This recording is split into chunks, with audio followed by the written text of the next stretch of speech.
Hey everybody, this is part of our full-length primetime podcast. You can check it out on Blog Talk Radio, iTunes, YouTube, plenty more. I hope you enjoy.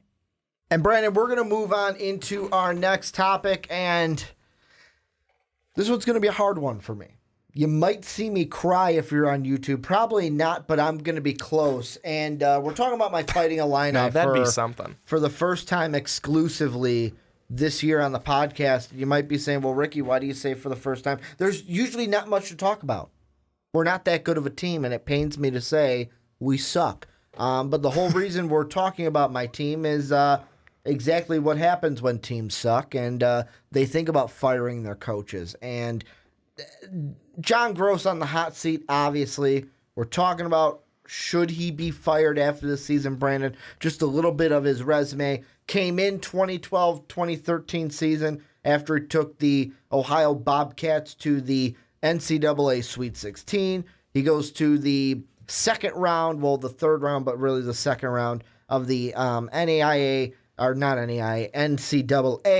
National Tournament. Loses to Colorado. That was a great year. That's the year Brandon Paul hit the buzzer beater over the Golden Gophers at the UC in our first round game of the Big Ten Conference Tournament. Then we go to the NIT, losing the second round in his second year. NIT finish again, losing the first round. I believe that was the one we lost to Clemson. And then we have last year, we're 15-19, 5-13, 12th in the conference, didn't do anything. And now we're 13-11, 3-8 this season. I'll be frank, should John Groce be fired from Illinois? Yeah. I mean, it's simple. He's 90-72 overall since coming to the Fighting Illini back in 2012. But look at the record in the conference. It is atrocious. You are way under 500, 32-51. Not competitive. I'll say it again. Not competitive at all within the conference. The best year you had within the conference was a 500 split at 9-9 in 2014-15. They went 19-14 that year, and they were out in the first round of the NIT. Who cares about that? Nobody. You're right. There are even no one. There are even teams that get bids to the the NIT, and then they don't accept it because they say, screw it, like our players don't want to play for it. The team that wins doesn't care. They're like, we won? Cool. We don't care. That's how much they don't care. But I think that the problem with Illinois, everything really, right now, it's stale. It's stale. There's no life in it. There's nothing going on. And I think that that's the problem. And I think that mediocre has become, I sound like I'm talking about the White Sox. Mediocre has become something that is okay. But they're less than mediocre. They're worse than mediocre, and that's not good. And I think that Illinois, they just need something else to revitalize them. I'll tell you what, though. I think that it's really interesting when, what was it? Back in the day, John Groce, and I'm not saying that he was bad, but Shaka Smart and Brad Stevens, both of them didn't even want the job. They didn't even want the Illinois job. I wanted Shaka Smart so bad. I wanted him so badly. He was the guy I wanted. And then John Groce came, and I'm like, you know what? Let's give him a chance. But now after this, it's like, how did you even keep the job for this season? And here's the thing, is that they were 12-0 to start out in 2012.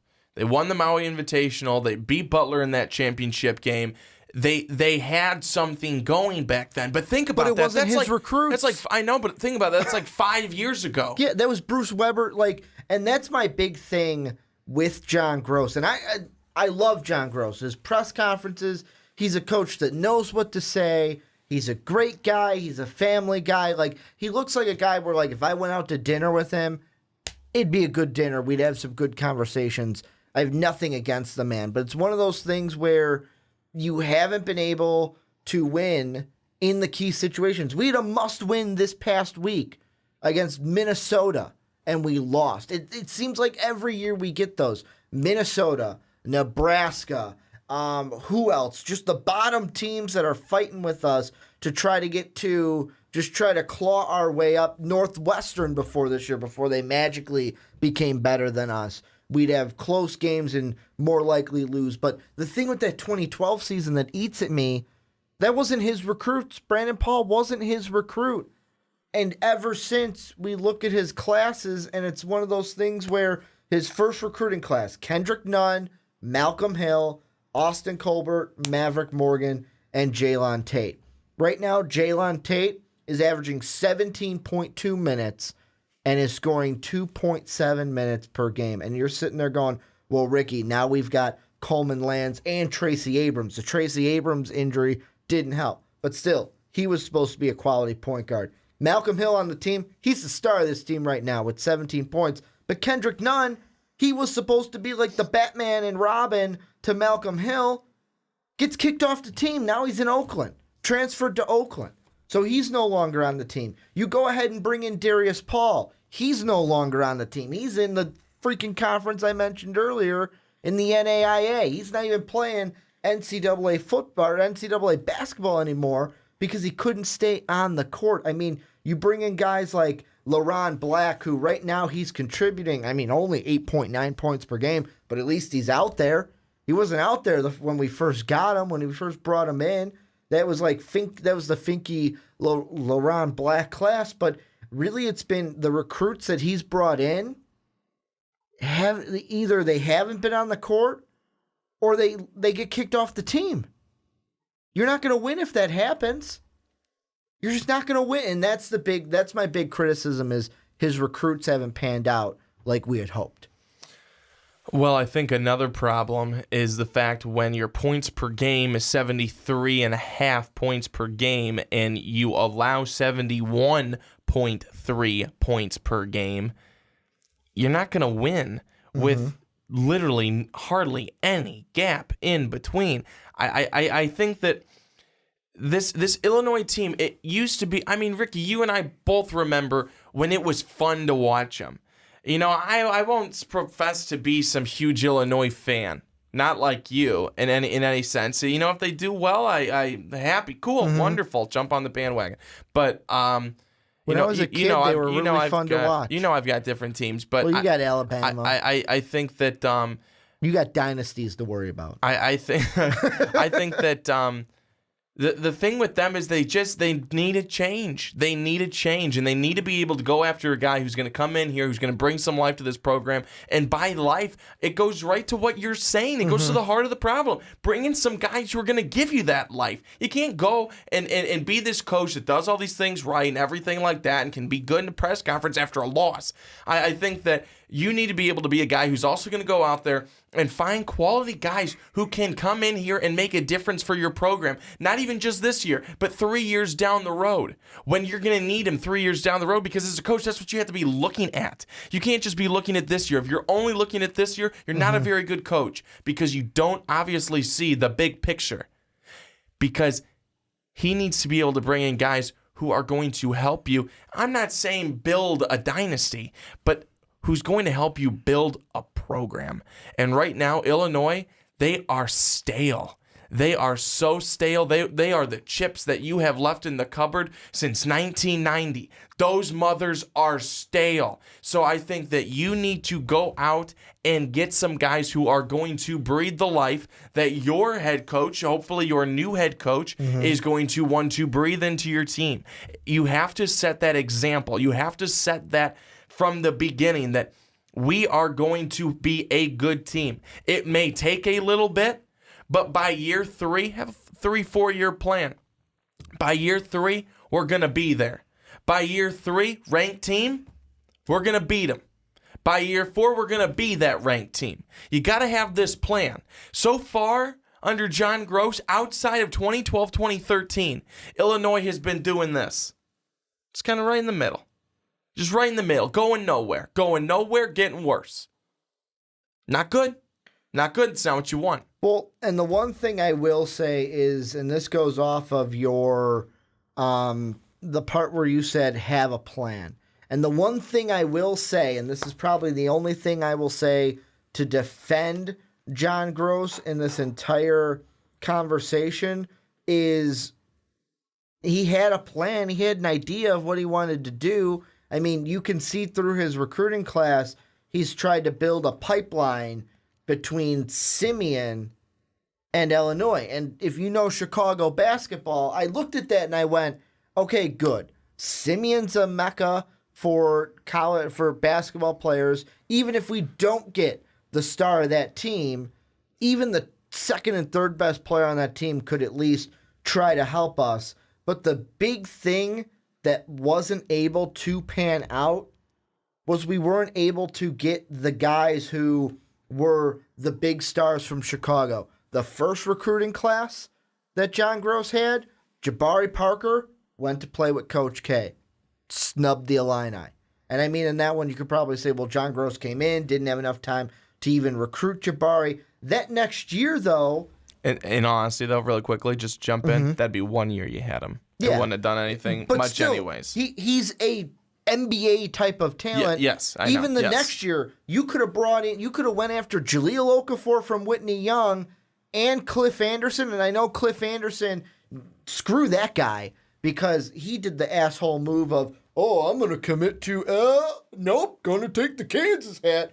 And he barely saw the court. So, I mean, it's one of those things where you're like, Ricky, why are you telling him to screw yourself? He didn't really play that much. But you could have went after Jahlil Okafor. You could have went after Cliff Alexander. I know Cliff Alexander was the one we really went for. And at least you could say, well, at least your hat was on the table. I don't give a crap that my hat was on the table. The hat wasn't on the head. And that's all that mattered to me. Where did he go? These are guys like Jahlil Okafor now playing in the NBA. Jabari Parker now playing in the NBA.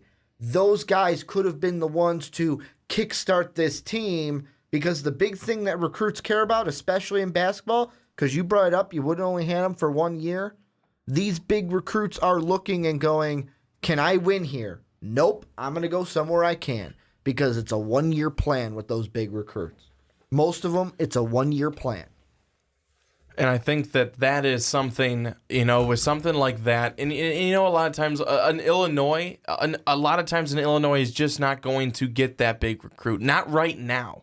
Not right now. They're not. You got to build. I realize you got to build a program. But see, that's the thing, though, is that for the last couple of years, there's been nothing being built. I mean, as a huge Illinois fan, are you seeing anything being built? Are you seeing anything being built? Is there any structure? Is there any infrastructure that's even there in place where you can see, okay, you know what?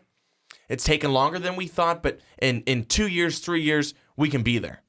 Do you see that at all? Not at all, and that's the problem. There's nothing being built. And the one thing I want to throw out there is I think the basketball team needs to, and A.D. Widmer needs to take a page that he used from the football book. I know that Tim Beckman and that whole situation was a little bit different. We had, in that situation, the abuse of players being thrown out there. But even with Cubitt, who replaced him as the interim for 1 year, what did they do? They got rid of Bill Cubitt, brought in Lovie Smith, said, we're going to bring in a guy who can recruit, will go to Chicago and recruit. And now look at everywhere. We see the billboards that say hashtag we will win. That's what I want to see. I want to see that. But you got to bring in those recruits, Lovey. You got to do that. The one thing that I kind of am hoping happens, and I want Illinois to do it, I would love if the Bulls parted ways with Fred Hoiberg this season and Illinois said, bye-bye, Groce, and bring Fred Hoiberg into Illinois.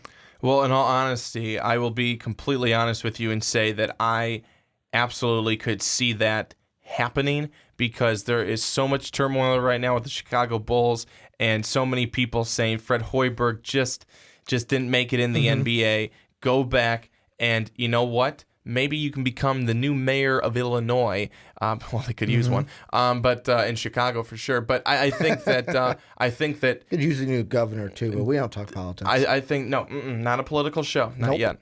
I'm just kidding. But I think that that's not so far-fetched. It's not so far-fetched, but you would need to sell him. You would need to give him basically everything that he wants, but at the same time, you know what he can do if he gets those type of things, and he has the tools to do it. I mean, looking at everyone, it right now. Everyone knows or should know what he did in his story and history at Iowa State, what he was able to build there. A whole lot. 115 and 56, 49 and 39 in a tough Big 12 conference. I mean, he finished 12th that first year in the conference, then 3rd, 4th, 3rd, and 2nd, and went to the round of 32 twice, lost in the first round his last year, and went to the Sweet 16 once. And those last 2 years, that Iowa team was conference tourney champs in the Big 12. So, I mean, that's what I'm looking at early on is I'm hoping that Fred Hoiberg is available and that Illinois goes after him because something needs to change, Brandon. It's one of those things where, and I love how you mentioned earlier, wow, it feels like I'm talking about the White Sox. That's exactly what I feel. Like, the one thing I will admit, and it pains me to say this, I have not watched many Illinois basketball games this season. You want to know why?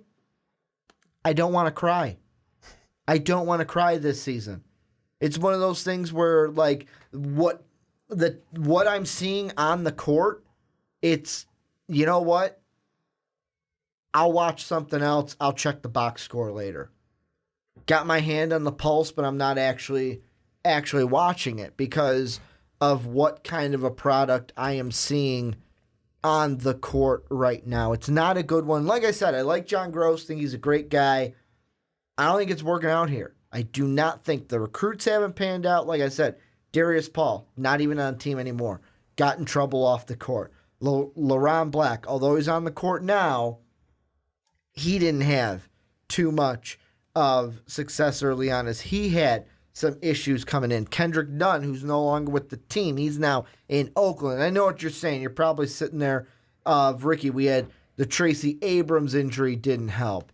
We had another player last year, a big guy that I can't remember his name, that got injured. He got injured in one of our non-conference tournaments earlier in the year. I want to say it was against Baylor or around that time, where we had lost him for the majority of the season. And it's like, it feels like when this team gets a big recruit and we get excited about something, the rug just gets pulled out from underneath us and we're flat on our asses.